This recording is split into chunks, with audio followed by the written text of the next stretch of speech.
Saturday night's main event just went off the air, and new world champion, CM Punk. I've said it all week, I'll say it again. Nobody wins with this garbage booking scenario that Hunter Hearst Helmsley has laid out for all. A world title main event of CM Punk versus Jason Yeaterman. So the fans don't win because that's your main event for the world title. We're watching Jey Uso go for another world title after the failed experiment the first time. They had to take the title off of this dude in just 2 months because he was winded trying to cut a promo. His own dad, Rikishi, said he looked exhausted when they'd go to dinner. He couldn't hack being a world champion. Helmsley knew that after he won the Rumble. On the television show, or the Netflix show, Unreal, where Helmsley is talking to Pritchard and Michael P.S. Hayes and going, did we just make a mistake? We're going to have to protect him now. He's going to have to say less in promos. We're going to have to watch his wrestling, keep him out of the ring. If he's in the ring, make sure his matches are 2, 3, 4 minutes. And that's what the fans are getting in the main event of this Saturday night's main event. CM Punk doesn't win either, because if he wins the world title, he defeated Jason Yeaterman for it. That's not exactly going to go at the top of Punk's resume when his career is said and done, with all the matches and the opponents that Punk has had, from Undertaker to Cena to The Rock and so many in between. Jason Yeaterman, one of the Uso twins, probably not going to go at the top of that list. So who did Punk win for the world title? Who did he beat? Yeaterman. That's an anticlimactic moment. But that's what Helmsley, that's what he provided for us. That was his quote, genius booking when Vince was pushed to the curb. Everybody said Helmsley's going to save professional wrestling. Do you feel like it was saved tonight? Uso doesn't win either. Uso wins the world title tonight. He doesn't win. Now he's got a world title, which means more of a workload. He knows damn well he can't carry that workload. The company knows he cannot carry the workload. So why would you do that to Jey Uso? Give this man a vacation. Let him just go on Roman's Island for a minute. Let this man yeet on his own. Yeet with the palm trees. Yeet on a hammock. Yeet in a nice rental. Yeet on a jet ski. Yeet all over the island. But just take a break from the ring. His own Papa, not Papa H, Rikishi, said he's exhausted. We're seeing it. His matches suck, man. It sucks to say that. Michael Cole and Wade Barrett should get a raise after tonight. Did you hear how they were calling this match? You would have thought you were seeing Hogan, Rock, WrestleMania 18, Michaels, Undertaker 25. The crowd, for most, if not all of this match, was sitting down with their arms crossed. A "this is awesome" chant never even got off the ground. And they did all the things to try to pop the crowd. Finish spam. At one point, Jey Uso stole Roman's spear into the barricade. Nothing worked. Helmsley's probably back in Gorilla with the headset going, try this, we gotta get him. Wade, Cole, start talking about how this is the best of the best matches we're ever gonna get. Start talking how this is a classic. Say it's a thriller. Tell them how physical this match is. Sell it, Cole. Sell it, Wade. They were. The match was just, it was blah. You got Punk that's up there in age. It's a Punk that's lost a step or two from the Punk of 10 years ago, that's obvious. And you got Jey Uso, who's lost 240 steps from 10 years ago. I've always said he works better with his brother, Mid-Jim Uso. You can call yourself main event. That doesn't mean you're the main event. Michael Cole and Wade Barrett tried their mightiest to sell this match like it was a true main event and that the fans were into it. But didn't you get the hint when Uso won that Battle Royal 2 weeks ago? And it ended up being one of the most disliked vids in WWE's archives. Uso owns 3 of the most disliked vids in the catalog. Because the yeeting in the arena does not translate to the 18 to 49 demo watching at home. It's that simple. Nobody is at home. And the 18 to 49 demo, yeeting. Because if they are, their significant other is packing their luggage and they're leaving. And what are you going to say? Lucy, come back. Lucy, sit down. He's doing the yeet. All right, it's your loss, but once the music stops, he's going to go, oh, one more time. And Lucy, you're going to miss all of it. Here comes Lucy. He's doing it. Ooh, one more time. Here it goes. It's just me, Oos. It's just a me, Oos. I'm talking day 1. And how many days? Just one day. And on the day 1, it's going to be me, Oos. And not a day 2 or a day 3. I'm talking day 1, Oos. I'm talking me, Oos.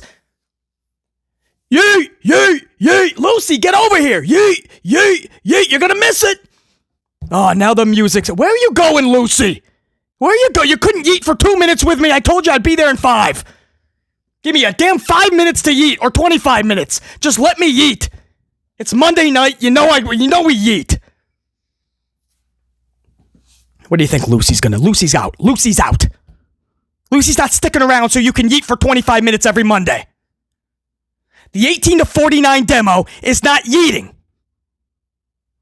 You can get all the babies and the kids to gather around Jason Yeaterman, and they can all dance like little demented T-Rexes. That's what kids look like when they start jumping up and down, and they don't even know what they're doing, and they're all wild. No matter the Chuck E. Cheese atmosphere that you try to create, it's not going to translate to the viewers watching at home. The numbers have told us this. For this whole Jey Uso experiment. It's done. And hopefully tonight, CM Punk ended up winning this title. We'll go over it when we cover this match and every match on this card, Saturday night's main event. CM Punk won. It's the lesser of two evils. We'll take it. Because no matter what, tonight, you had to defeat the Yeet. That was the number one mission going into this Saturday night's main event. By any means necessary, defeat the Yeet. And that happened.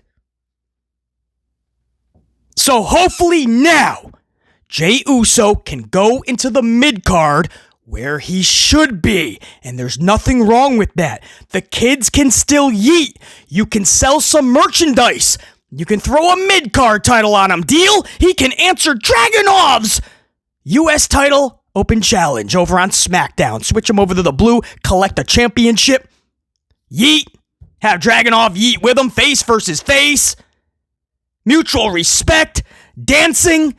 Helmsley, you can have the time of your life.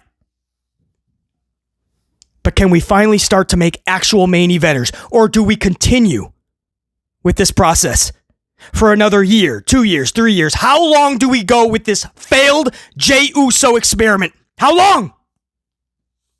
Because in the process, you're making no new stars. That's the truth. You're making nobody new. So that had to be the discussion in this cold open to this Saturday night's main event review. It had to be the cold open. Because we never should have been in this predicament in the first place, where Rollins goes down with an injury, and all Helmsley has in his bag of tricks is Uso versus Punk for the world title. That's the best this dude has. And 3 years ago, everybody said, Helmsley's gonna save wrestling. How's that going? How's that going? What happened to Tiffany Stratton's title reign tonight? What happened to Tiffany tonight? I'd love to know. this long title reign, right? She's setting records. She didn't get squashed tonight, did she? Like a match 5 minutes or under that would be considered a squash. Oh, wait, she did get squashed, didn't she? We'll talk about it. How's Rusev looking? He didn't lose to Dominic for the third time, did he? A heel defeating another heel 3 straight times. Or are you going to try to tell me that Rusev is a face now, basically? Yeah, when did that happen? Like Shinsuke Nakamura, right? He's a heel. He goes to catering for a few months. He comes back with his original theme. He's high-fiving fans. He's helping out the faces. So he must be a face, right? We don't need an explanation. We don't need reasoning. Forget having a purpose to any of this, and we can't ask questions, because Helmsley will say you're not a real fan and you can f*** off if you're questioning his booking. Oh, not us, though. No. We can question all of it. We will. We will demand an explanation. We will demand reasoning. We will demand things make sense, or we will hold numbnuts, doofus son-in-law, accountable. Because we were fans before this dipshit ever laced up a pair of boots. You don't tell us what we're fans of, or for how long.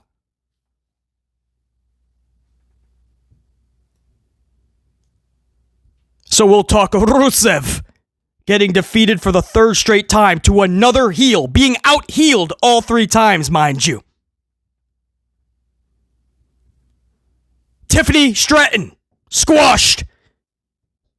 And Cody Rhodes and Drew McIntyre start this show off. And when it was all said and done, can anybody explain what this was all about? For several months now, they've been, quote, feuding. We've been seeing them. Right, this is the 3rd time in the last month and a half-ish. 3 times, 3 matches. And this was what, the culmination? Or are they going to go a 4th time, a 5th or 6th? And if this was the culmination, no, basically this was it. This was the grand finale. What was? What did we just witness? What happened? What was all of this about? All of these questions. And the worst part is Helmsley has 0 answers. You know he doesn't. We're going to talk all about it. That's just the cold open teaser, man. I say you grab your beverages, you sit back, max, and relax while BC drops them pro wrestling facts. Because when it comes to reviews in this community, amplified honesty to the core. Yeah, BC's got you covered. What do you say we jump right into it? Cody and Max started this thing off. 18 minutes in length, this matchup. Cole and Barrett did a good job making this feel like a main event, even though it was the first match on the card. Were there times they were acting as if it was Hogan Rock Mania 18? Yes. But at least this is more believable. Because as of late, commentary has been losing their dome pieces over Maxine Dupree versus Becky Lynch or Nathan Frazier versus Dragunov. Like, they literally said that Maxine Dupree and her matchup with Becky Lynch was match of the year worthy. They said that Dragunov and Nathan Frazier was a thriller. And the reality is, Becky Lynch versus Maxine Dupree is not match of the year. Just because they heavily rehearsed this for 2 weeks. To the point where we can go, oh, Maxine improved, huh? That doesn't make it a match of the year candidate.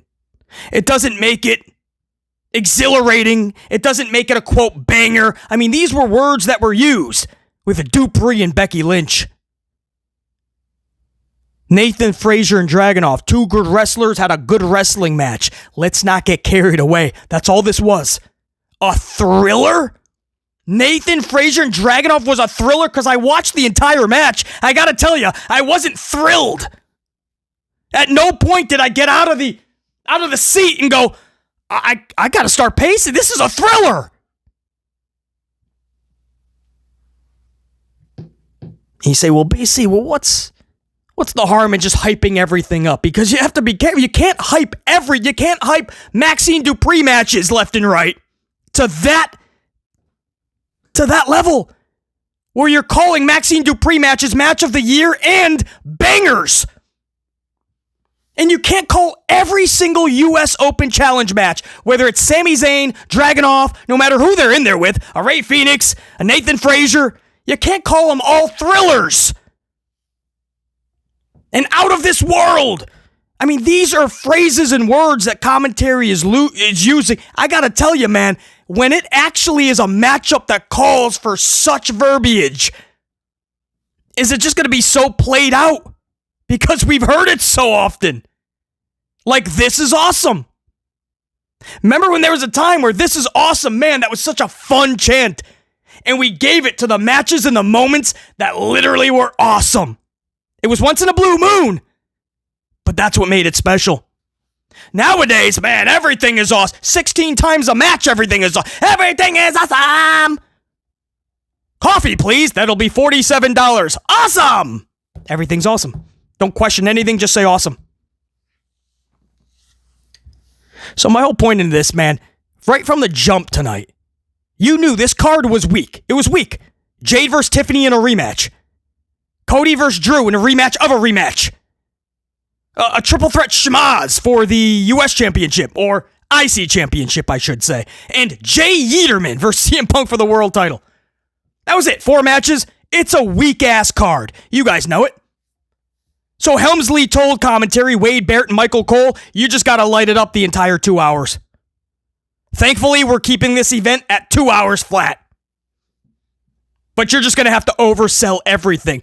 At least Cody and Mac is worthy of an oversell. Now, the ref muffed up a Cody cutter attempt. Cody was running into the corner. He was going to hit a Cody cutter. The ref was there.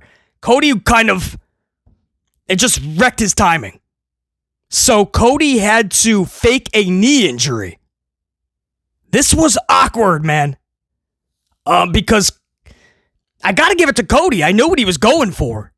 He knew the timing was already off. He was not going to be able to hit the ropes and deliver that Cody cutter. So just drop, fake the knee injury, take an extra minute, regroup, and then try the spot over. And that's what he did. Unfortunately, it all was so awkward because the ref had to think for a second before he started playing along. Drew McIntyre's like, what are we doing? It was awkward. But they did get it back on track. The ref ends up getting taken out later in the match. Now, here's what I'm thinking, because it was the same corner, too. I think the ref thought that was the spot he was getting taken out, so he stayed in the way. And then Cody's like, dude, what are you doing? That's coming up in a minute. Right now, I hit a Cody cutter. Or was Cody supposed to hit the ref in that moment?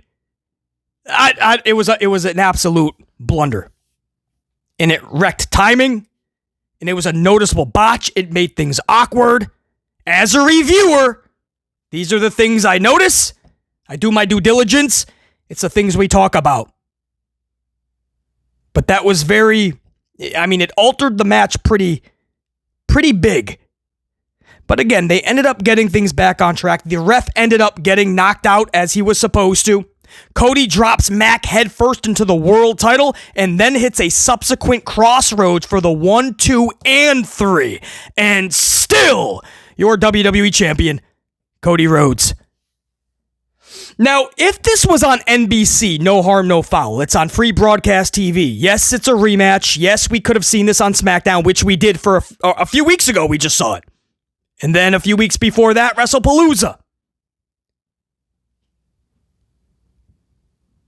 But it's free TV, so, all right. However, this was not on NBC. It's not free TV. This was on Peacock, which means it was treated as a PLE. People pay for Peacock. Right? Saturday night's main event is always, it's paired up with NBC. That's what you think of. But college football was on. And for the majority, if not all of us, we had to watch on Peacock. So that's a paid subscription. So, no, this was not good enough. If that's being a harsh critic, So be it. If that's a hot take, then it's on fire. Because people had to pay for this, and this is a rematch of a rematch, you better bring your best creative imaginable. The best creative under the sun is what you better bring to the table. I'm not letting Hunter Hearst Helmsley off the hook anymore. He degrades you guys. He berates you. He laughs at you. He thinks he's better than you. He's been making fun of you, the fans, when he was a wrestler. Just go back to the Mark promo. That's real Paul Levesque McMahon. And now all of these years later with his little suit and tie, and he's still telling you to fuck off. He's still telling you don't question what we're doing. He's so emboldened that he's even telling fans they're not even a real fan. So no, stop letting him off the hook. Treat him the same way he treats you. If he's treating you like garbage, feel free to reciprocate the gesture. On this channel, there are no mulligans to the doofus son-in-law. It's not up to us, the fans, to lower our standards or lower the bar. It is up to that jackass to raise his standards and raise his bar. And until he does it, you can bet your ass we're going to keep demanding it, and we're going to make sure of it. No. No more mulligans. No subpar television, and no subpar PLEs. It's a rematch of a rematch with a championship, a world title on the line. And the most creativity you have is that Cody DDT's Mac on a title? That's your creativity, bro? You're the jackass that was supposed to save pro wrestling, save the WWE?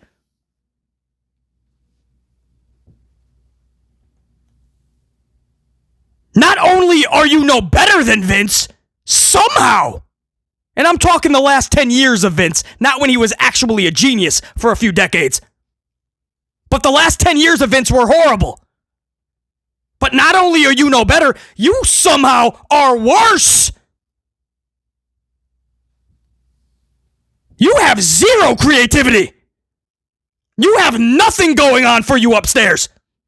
The lights are on, nobody's home. No wonder you just want to film commercials and do stupid voiceovers and go do the Pat McAfee show and show up to a Pacer game to see your buddy Halliburton. Go to the UFC fights, go to the White House, go anywhere other than your office to actually do work and try to be creative. I don't even blame this dude for not wanting to be anywhere near his office, because that's going to remind him, I'm pretty stupid. Listen, at least they didn't have Mac kick out of 5 crossroads, right? Finisher spam. Because that would absolutely ruin the finisher. It would make it non-existent.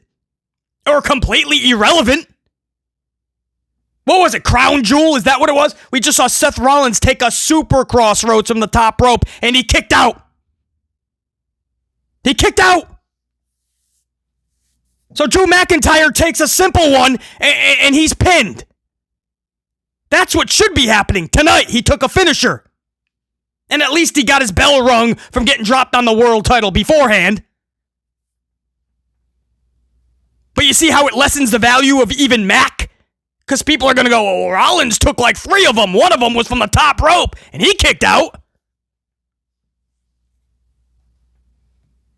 And for Cody Rhodes, is it a finisher? You can't even call it a finisher anymore if it doesn't finish anybody. Could you imagine Mortal Kombat? When you start there, finish him! And he just comes to life, right? His whole battery just recharges after you said finish him. It's like, oh, man, okay, let me try again. So you fight a little more, and then all of a sudden, a second time, finish him! And all of a sudden, his battery just recharges out of nowhere, and I go, what the... I just... Finish him! What does that mean? That doesn't mean recharge. At some point, it literally has to finish him!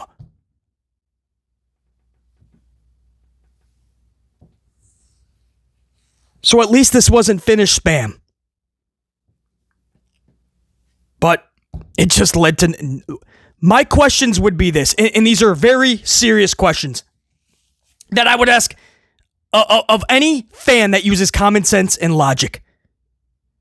After this all was said and done, this match, this entire feud, whatever this was between Cody and Mac, what developed? What progressed? What was solved? What was exciting? What captivated you? If you think about those questions, you'll come to the conclusion on every single one, not a whole lot, BC. I know. And that's why when it's all said and done after a couple of months and 3 separate matches, that's why this will never be a memorable situation. That's why fans were never really hyped up to see Cody versus Mac Part 1, 2, and now 3. Tiffany Stratton versus Jade Cargill for Tiffany's Women's Championship. This match clocked in just under 5 minutes, and they legit squashed Tiffy time. A bunch of power bombs. They just had Jade go beast mode. And Tiffany was looking up at the lights, absolutely handled. You can't even say her injury is what did it. Because she just got beat up. She just got whooped. It's not like her leg gave out. You can say, well, BC, a couple of times in the match, she tried to get to the top rope and she was so slow. Well, then don't go to the top rope. The hell you doing? If you got one leg, you wouldn't go to the top rope. If you can't see well, you probably don't want to be an Uber driver. If you got no legs, you probably don't want to be a kickboxer. The hell you hobbling up to the top rope 3 or 4 times in a match? So I don't even want to hear that. They didn't even play that off well. This was just a whooping. This was a legit squash. This was Helmsley going, listen, there's a lot of backlash if we put the title on Jade Cargill.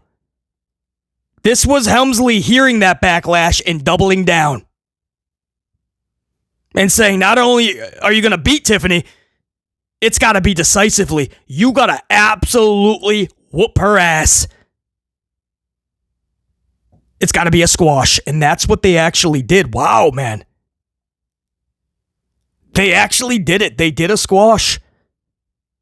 I guess that's how she'll have to be booked going forward, right? I don't see any other way around this. She's a champion now, and she's still, unfortunately, and I like Jade, she's got the presence, the aura that not many have. Even the dudes. The second you lay eyes on Jade Cargill, you're like, wow, that's a wrestler. But when the bell rings, you're like, wow, she should be a lot more farther along than she is. But now she's got a championship. The training wheels are off. This isn't a Maxine Dupree situation anymore where you can have her heavily rehearsed for 2 to 3 weeks every match.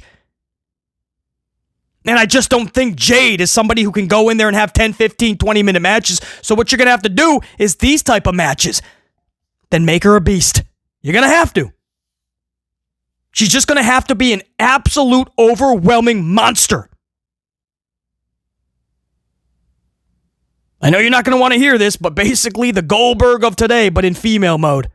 She's going to have to just do the deed. If she beat Tiffany like this, and we know that she can't really have lengthy matches, it'll expose her too much, then I think this is what Helmsley's going to have to do to make any type of relevant situation in the future when she drops the title. But it's wild to think that this is the end of Tiffany's reign. Even if you're like, well, I didn't like the reign of Tiffany, BC. It was becoming boring. It was stale. It was this or is that. You don't like Tiffany. That's all fine. That's her prerogative. But she's had a lengthy title reign. And for many fans, pretty damn decent. A pretty good streak of not getting beat. And to see how it ended like that, to Jade, who many fans know is just, unfortunately, not that good. This was all right because it was under 5 minutes. So they heavily rehearsed it, and there wasn't a lot to rehearse. It was under 5 minutes, and most of this was Jade. Whoop Tiffany's ass. Can you do that? All right, this is how we're going to do it. So, of course, Jade looked pretty good here. Going forward, that's going to be the true test. Tiffany's reign is done. There is a new women's champion. Her name is Jade Cargill, and damn! I can't believe they did Tiff dirty like that. Well, we'll see, man. That was wild. And now Jade Cargill gets Hunter Hearst Helmsley's rocket. I'd say, hold on, not like that, but it's Helmsley we're talking about. You never know. And then we went into a bunch of filler for like 10 minutes. Helmsley's WrestleMania 42 commercial airs, and that's right, I'm calling it Helmsley's. Because the whole thing is narrated by Helmsley, and he's literally the star of it. It starts off with Helmsley walking into this little back room of a casino. And Punk and Cody and Lesnar and Roman are all sitting around it, all serious. About to play some poker, maybe some roulette later, maybe they're going to hit the slots afterwards, right?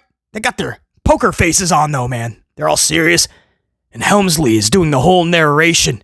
And Helmsley's all serious. He goes over to Paul Heyman as he's watching him. And he says, right, what was the tagline on it? It's anyone's game at WrestleMania 42. Get it? He's the game. Now it's anyone's game. So what does that mean? Helmsley's going to give himself the world championship at WrestleMania 42? I wouldn't put it past this dude to put the strap on himself at WrestleMania.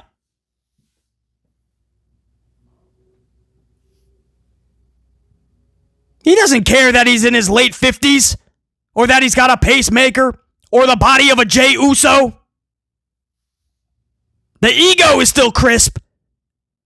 The stubbornness and the narcissism.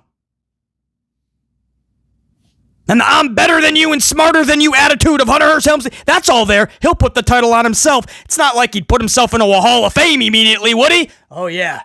Not like his wife would go in immediately the next year, would it? Oh, yeah. It's not like he would be the star of every commercial, would it? Oh, yeah. It's not like he'd be the face of the company, would he be? Oh, yeah. Check, check, check, check, check, check. And you think this dude won't, in the future, put a championship up? Vince McMahon put a title on himself. And Helmsley's even worse. Before all is said and done, before they get sold to Saudi or Helmsley walks away, that title is going to go on Helmsley. He's going to put it on himself. Because he's the type of guy to do such. So we watched the extended version of that stupid commercial, and it's stupid. Who's sold? Who's going to WrestleMania 42 after they saw that commercial? Well, man, they were all staring at poker chips and cards. I gotta go to WrestleMania 42. Mom, Dad, can I have $10,000? And then we went into a bunch of commercials.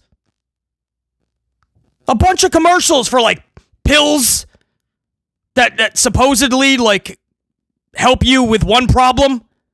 But be careful because it could cause 100 other problems. And I love at the end, right? To talk to your doctor before, as this could cause a stroke and an aneurysm and a heart attack and death and this and that. But it could help with your headaches. Stupid commercials like that are like 90 seconds to 2 minutes long. There was like 6 minutes of commercial that was longer than Jade Cargill's match. Man. Let's move on, man. IC Championship. This was a triple threat schmaz. This was Penta, Dirty, and Rusev. Rusev tapped out Penta to become the new IC champ, or so we thought. Upon further review, it was Dirty who rang the bell. It was a clever way to break the submission without getting his hands, well, dirty. Pun intended.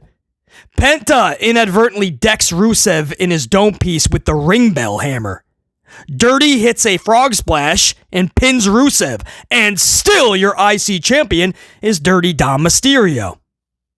I have no problem with this. There was actually a little fun/creative way to finish the match. Some thought was put into it, right? How often you see the ring bell hammer used? Especially for a heel like Dominic. That's the good news. I don't mind the finish. I don't mind Dominic keeping this championship. Now here's what I can't stand because no thought got put into this. This is 3 straight losses to Mysterio for Rusev. Why is a heel losing to another heel 3 times in a row. Again, or are you selling me that Rusev is a face now? And where did that happen? How did that come about? Just because he's being out-heeled by Dominic Mysterio, he's all of a sudden a face? You guys see what I'm saying? This is not a face turn. Not only are we turning people at an alarming rate, because when Helmsley is in a pickle and he has no creativity, if you've noticed, he just turns everybody. There has been more turns under Hunter Hearst Helmsley in 3 years than Vince gave you in 10. Because that's what Helmsley goes to. It's an easy fix. It's an easy out for Helmsley. Just turn everybody. Turn everybody. You give it another year or two, which I think Helmsley only has about 2, and then he's out, and I think WWE is selling to Saudi. But by the end of 2 years, the whole roster will probably have flipped heel or face. But that's bad enough when you don't have any reasoning for it. I mean, Rusev's a heel, but he's being out-heeled by little Mysterio, little scrawny Mysterio. He's being out-heeled. He's being beat by him all the time. So that draws him closer to Penta? I mean, you look at this finish, though. Penta inadvertently hit Rusev as if they're both faces, and the dastardly heel got away with another one. Is it? I mean, shouldn't Penta be happy? You just decked Rusev a heel, and now turn your focus over to Dominic. Why are you so concerned that you accidentally hit Rusev? Why would you care? Rusev has been a thorn in your side, too. That's what I'm saying. As a fan, why are we using more common sense, logic, and reasoning than the chief of creative and content? That's a problem. And then we went into the World Championship main event, Punk versus Uso for the world title.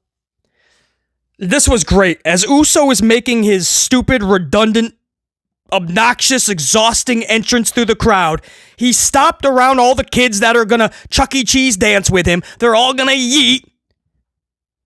And he's looking for a baby that he can pick up and hold out like it's Simba on Pride Rock. But there was a sign right next to Jey Uso, and it was great. It said, let me get the actual... Oh, man, I want to nail it. I don't want to botch it. It was, "Oh, brother, this guy stinks." A sign right next to Uso yeeting. "Oh, brother, this guy stinks."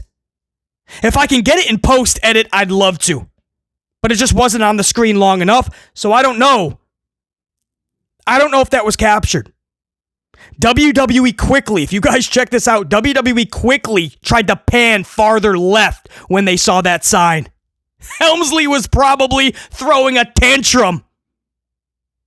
Because Helmsley, ever since that debacle, when Jey Uso won that Battle Royal, and the entire wrestling world told Helmsley what they thought of that decision. And they called Helmsley out for it. A booking botch heard around the world. Ever since, Helmsley has been trying to sell you that it was the right call. On Monday, he yeeted for 20 some odd minutes. And they had all the cameras all over the crowd. See? Everyone's yeeting. I made the right call, guys. Tonight, they showed Post Malone yeeting 12 separate times. Never mind the fact that he was also chanting heavily for CM Punk and downing more beers than at a college frat party. This dude was pounding them left and right. He was cheering for anything and anyone. But they're like, "Hey, man, Post Malone is yeeting. See, it's cool." Helmsley has been trying to oversell that Jey Uso is a right decision this entire year. Nobody's buying it, man. Nobody over the age of 12 is buying that shit anymore. It's not happening. And that sign was awesome. "Oh, brother, this guy stinks." Now, over the course of this match, you just had overselling by the commentators. As I said, this is what Helmsley is telling them. Oversell, oversell. And Utah was not into this match. They weren't. You guys can check it out yourself. This isn't just like an opinion, a narrative. What actually happened is the crowd for the most of this match, if not all, was seated and had their hands folded. A couple of times, a few hundred tried to get a "this is awesome," it didn't even catch on. When Uso speared Punk through the barricade, stole Roman's spear, it was a quick little 3-second, maybe like, oh, and that was it. Silence again. They had finisher spam toward the end of this match to try to get a pop. Uso's hitting GTSs. At one point, Uso was kicking out of a GTS from Punk. Punk hit his finisher, and Super Us, all of a sudden, Tag Team Uso has superpowers, and he's kicking out of GTSs.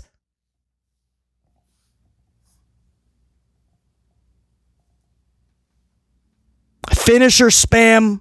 Uso is hitting GTS on Punk. Punk is spearing Uso. And the crowd didn't care. So, commentary really had to work triple time here. They really had to try to put this match over. And we were hearing some stupid things that wasn't adding up. It wasn't matching what the crowd was doing. It wasn't matching what we were feeling. Cole screams, "This has been a war!" What are you talking about? You got War Games coming up. So that's what we're going to see, basically? Just this slow-ass paced matchup? I don't even know what this run-of-the-mill match, that was a war? Gee, I can't wait to see the match that you're calling War Games. That's a quote from Michael Cole in this match. "This has been a war!" I watched the whole thing, but I must have missed the part where it was war.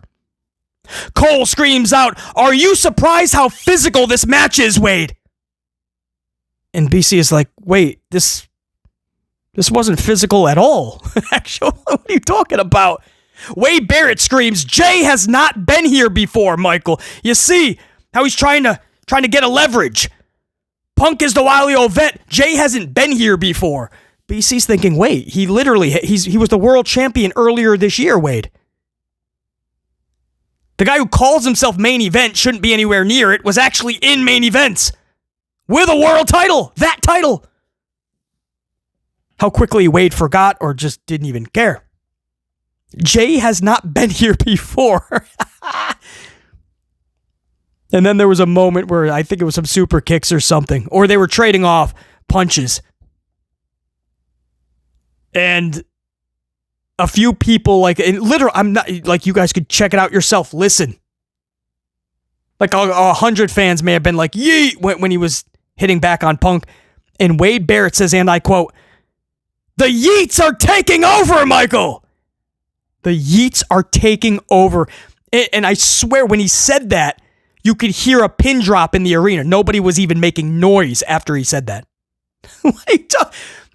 This was all wishful thinking from Helmsley. All the things he was hoping for to make us, the fans at home, go, "Oh, we were wrong. This is fun. Crowd is electric. We're feeling something big. All right, I guess this went off pretty good."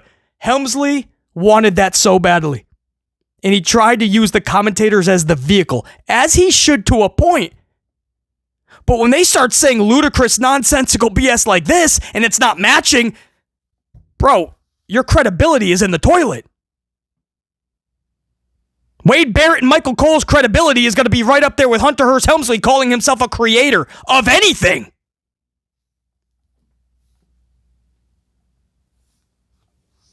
Some quick, amplified thoughts that I put in the notes as well.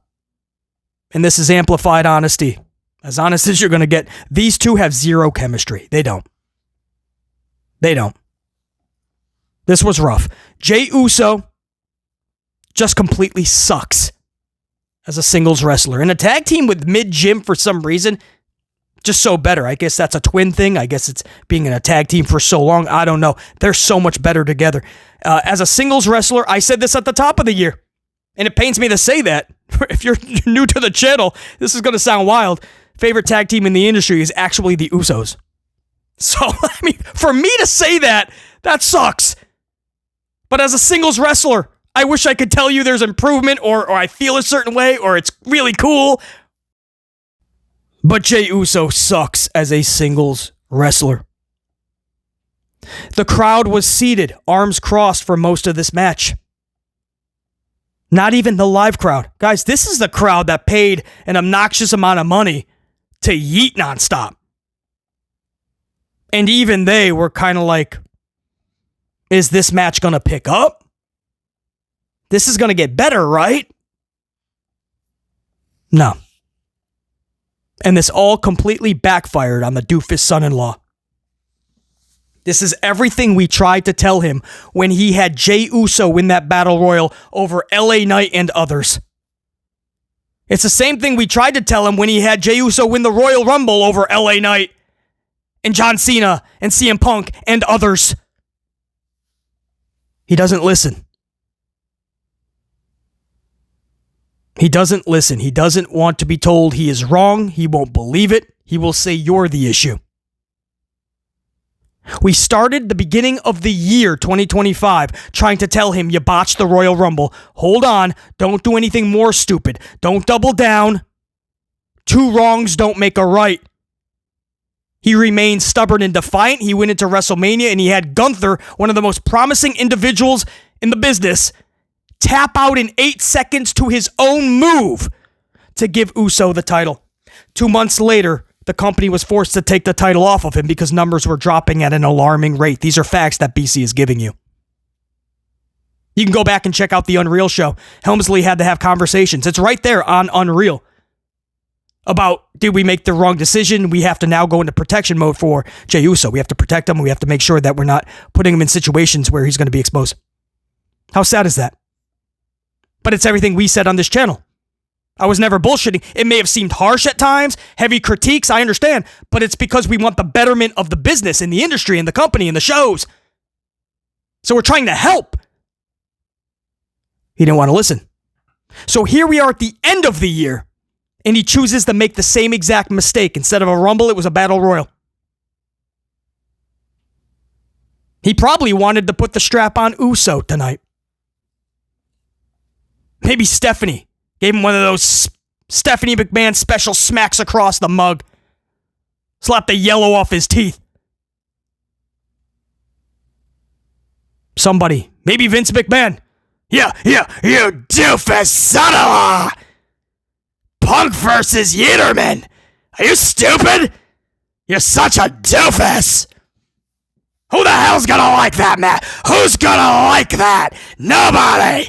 It's gonna be disliked! You're a doofus! I wish I could look you in the eye and say you're fired! Somebody probably got to Helmsley and said, dude, you don't want to put the title, you don't want to end the year the same way you started the year, because by the time 2026 rolls around, globally, Raw is going to be under 2 mil, domestically under 1 mil. SmackDown is probably going to be fighting to have 750,000. So they put the title on CM Punk. Also sucks that Punk had to have his big moment defeating Uso. But it's the lesser of two evils.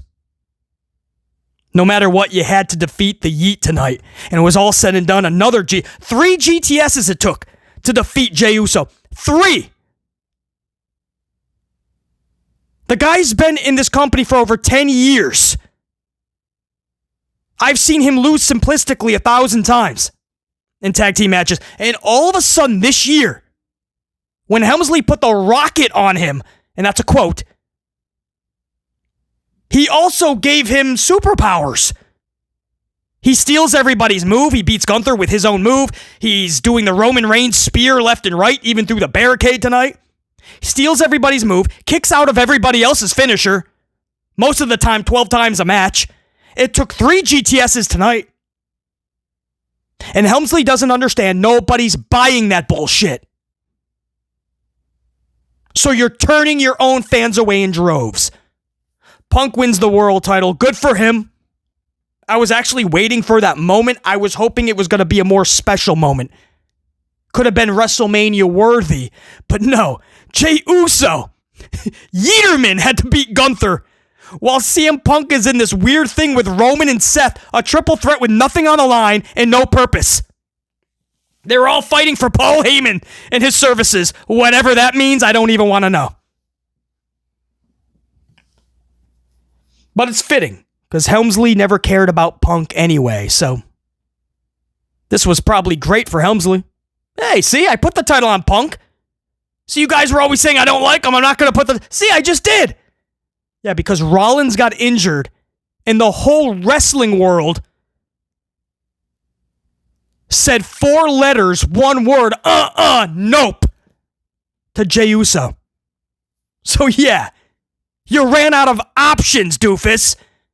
And Punk gets it on a random Saturday night. Anticlimactic, yes. But the goal still got accomplished. Defeat the Yeet. Will he finally be placed in the mid-card or in 2026? Is that what we have to look forward to in the year 2026 in WWE? Jay Yeaterman will continue to get the Stone Cold Steve Austin, Hulk Hogan, John Cena, Roman Reigns push. That is your amplified review of Saturday night's main event. Until next time, and there will be that next time. BC saying check you, unit. Salut.